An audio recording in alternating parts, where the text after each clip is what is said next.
പറഞ്ഞ തത്വങ്ങളിൽ മാത്രമേ താല്പര്യമില്ലാതുള്ളൂ. കാരണം അച്ഛനോട് ഒരു വിരോധവും കുട്ടിക്കില്ല. കുട്ടി അങ്ങനെ ഭദ്രാഞ്ജലിയായിട്ട് നിന്നിരുന്ന സമയത്ത് കുട്ടിയെ കണ്ടപ്പോൾ കാലുകൊണ്ട് ചവിട്ടേറ്റ ഒരു പാമ്പ് എങ്ങനെ ചീറിപ്പാഞ്ഞു വരുമോ അതുപോലെ ഒരു ചീറ്റം എടുത്തു നമ്മുടെ എന്നിട്ട് പറഞ്ഞു, ദുർവിയില്ല മന്ദാത്മൻ കുലനന്ദകാലൊക്കെ പറഞ്ഞ് ചീത്ത പറയട്ടെ, നീ ദുഷ്ടനാണ്, നമ്മുടെ വംശത്തിനെ നശിപ്പിക്കാൻ വേണ്ടി പിറന്നവനാണ്.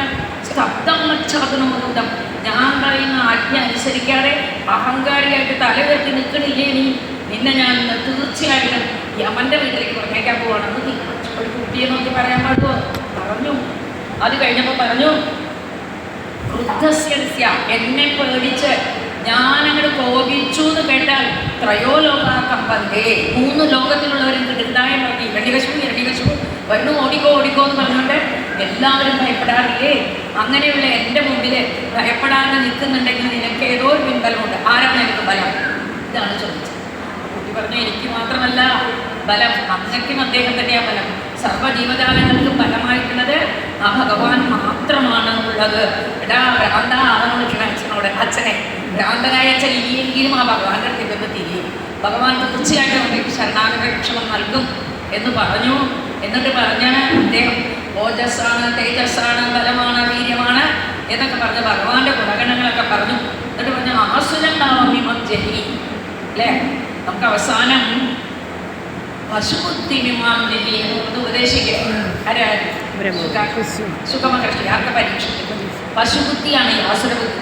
പശുബുദ്ധിയെ ഉപേക്ഷിക്കും. പശുക്കൾക്ക് തന്നതായിട്ടുള്ളൊരു ജ്ഞാനമില്ല, അവരാരെങ്കിലും ആക്രമിക്കുക എന്നാൽ തിരിച്ചാക്രമിക്കുക, അത്ര മാത്രമേ അവർക്ക് അറിയുള്ളൂ.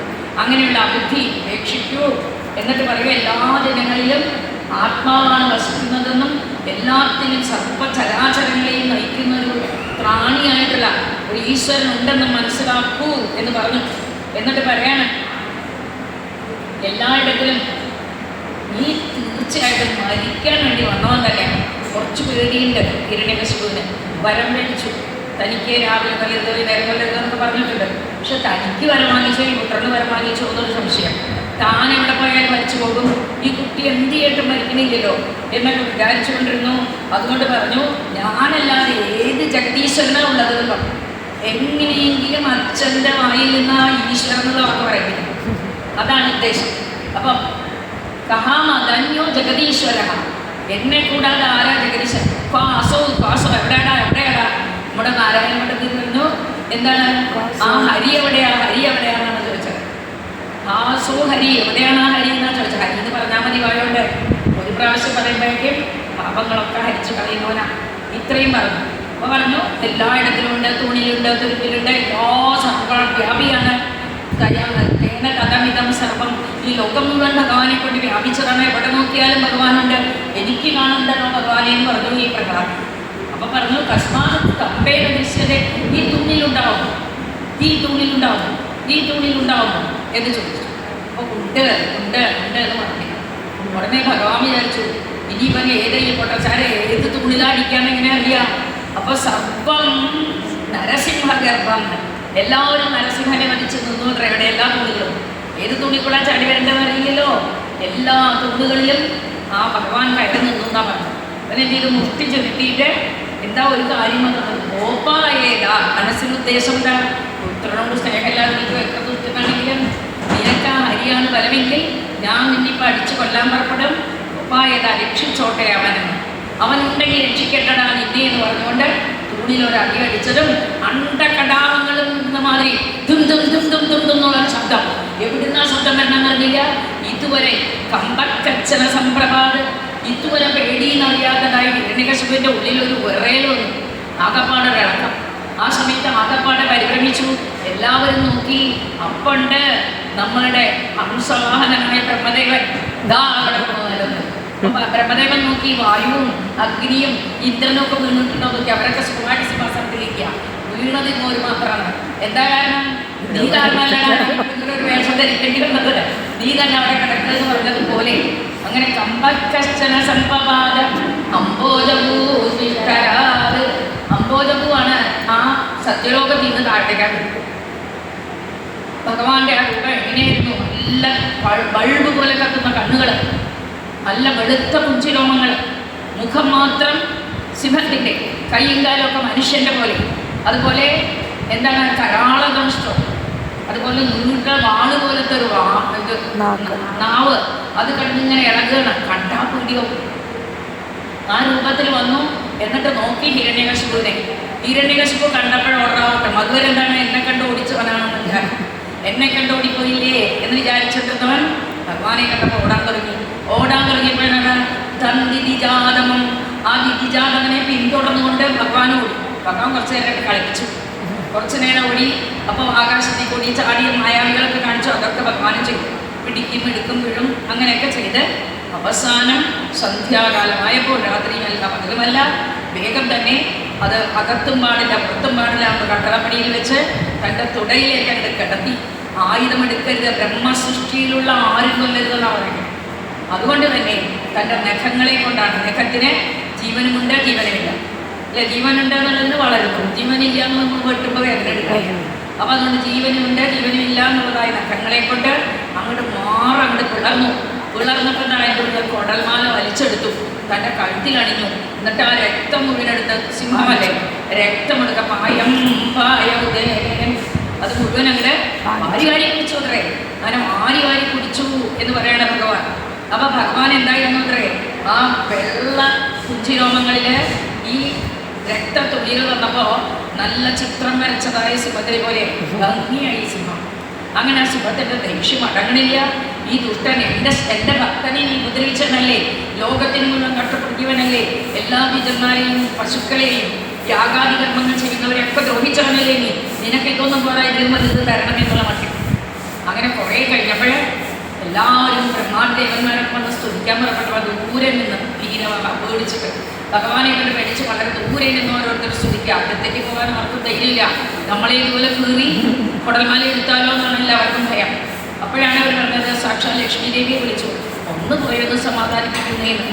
ലക്ഷ്മി ദേവി ഒന്ന് നോക്കിയിട്ട് പറഞ്ഞു, ഇങ്ങനെയുള്ള രൂപം ഞാൻ കണ്ടിട്ടേ ഇല്ല, കല്യാണകൃഷ്ണനായിട്ടുള്ള ഭഗവാനെ ഞാൻ കണ്ടിട്ടുള്ളൂ, അതുകൊണ്ട് എനിക്ക് പോകാൻ പറ്റില്ല എന്ന് ലക്ഷ്മി ദേവി പിന്തിരിഞ്ഞു.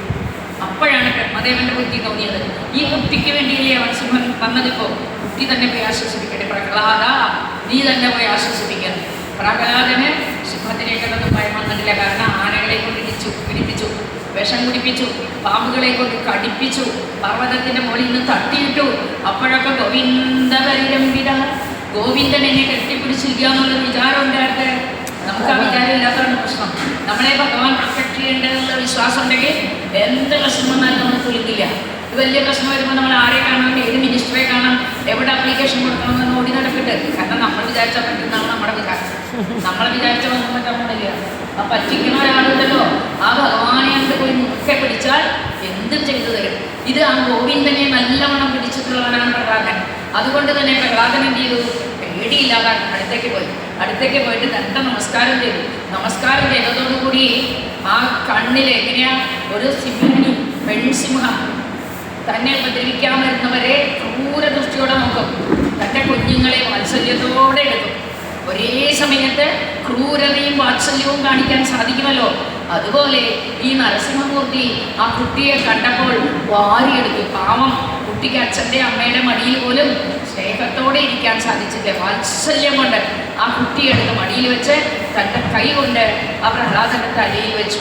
ഇതുവരെ ഈ കൈ കൊണ്ടുള്ളതായ ഒരു അനുഗ്രഹം ലക്ഷ്മി ദേവിക്ക് പോലും കിട്ടിയിട്ടില്ല. അത്രയും ഭാഗ്യം ഒരു അസുര കുട്ടിയായ ആ പ്രഹ്ലാദന് കിട്ടി. അപ്പോൾ അവിടെ ഭക്തിയാണ് പ്രധാനം. അല്ലെങ്കിൽ അസുരനാണോ, ചണ്ടാളനാണോ, സ്ത്രീയാണോ, പുരുഷനാണോ, കുട്ടിയാണോ എന്നുള്ള പ്രശ്നമില്ല. ഭഗവാന് ഭക്തിയുള്ളിടത്ത്, തന്നെ വിശ്വസിക്കുന്നുള്ളിടത്ത് അവർക്ക് എല്ലാ പ്രശ്നങ്ങളും അമേഭക്ത പ്രണശ്യതി. അത് ഭഗവാന്റെ ഒരു വാഗ്ദത്തമാണ്. എൻ്റെ ഭക്തൻ ഒരിക്കലും നശിക്കില്ല. നമ്മൾ കണ്ടു, ജഡവരൻ വന്നു നിന്നപ്പോൾ കല്ല്, നമ്മളൊക്കെ ജഡം എന്ന് പറയുന്ന ആ കല്ലിൽ നിന്നാണ് ഭദ്രകാളി ചാടി വന്നത്. അതുപോലെ ജഡം എന്ന് മുദ്ര കുത്തുന്ന ഈ തൂണിൽ നിന്നാണ് ഇപ്പോൾ ഈ നരസിംഹൻ ചാടി വന്ന കുട്ടിയെ മടിയിലെടുത്തിരുത്തി വാത്സല്യത്തോടു കൂടി കുട്ടിയെ ഇരുത്തി. എന്നിട്ട് പ്രഹ്ലാദന് നിനക്ക് എന്താ അനുഗ്രഹം വേണം, എന്താ വരം വേണ്ടതെന്ന് ചോദിച്ച് പ്രഹ്ലാദൻ സ്തുതിക്കുകയാണ്. പ്രഹ്ലാദൻ സ്തുതിച്ച് പറഞ്ഞു, എനിക്ക് അങ്ങയുടെ ഈ നാവ് കണ്ടിട്ടോ, അങ്ങയുടെ തേറ്റപ്പല്ല് കണ്ടിട്ടോ, അങ്ങയുടെ ബൾബ് അതുപോലെ കത്തുന്ന കണ്ണ് കണ്ടിട്ടോ ഒന്നും എനിക്ക് പേടിയില്ല. എനിക്ക് പേടിയത് സംസാര ചക്രകഥനാണ്. ഈ സംസാരത്തിലെ പിന്നെയും പിന്നെയും പിന്നെയും ജീവിക്കുന്നില്ലേ, എനിക്ക് അതിനാണ് ഭയം. അതിൽ നിന്നാണ് എനിക്ക് രക്ഷപ്പെടേണ്ടത്. ഈ സംസാരം എങ്ങനെയാണ്? നമുക്കൊരു ചൊറിച്ചൽ വരുമ്പോൾ ആദ്യം ചൊറിയുമ്പോൾ നല്ല സുഖാലേ, ചൊറിയുമ്പോൾ നല്ല രസമാണ്. കുറേ നേരം ചൊറിഞ്ഞാൽ ഞാൻ വീട്ടിലുള്ളൂ, പിന്നെ ചൊറിയലൊരു ഉപദ്രവമായി മാറും. അതുപോലെയാണ് ഈ സംസാരം. കാണുമ്പോൾ ഒക്കെ നല്ല പറ്റാണ്. നീ പോയാൽ അറിയാലോ കാര്യം അല്ലേ? എന്താ രസം എന്ന് വിചാരിച്ചിട്ടാണ് കിടക്കണത്.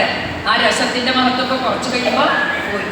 പായസം കുടിക്കുമ്പോൾ നല്ല രസമാണ്, സുഖമായിട്ട് ഇവിടെ കുടിച്ചു. കുറച്ച് കഴിയുമ്പോൾ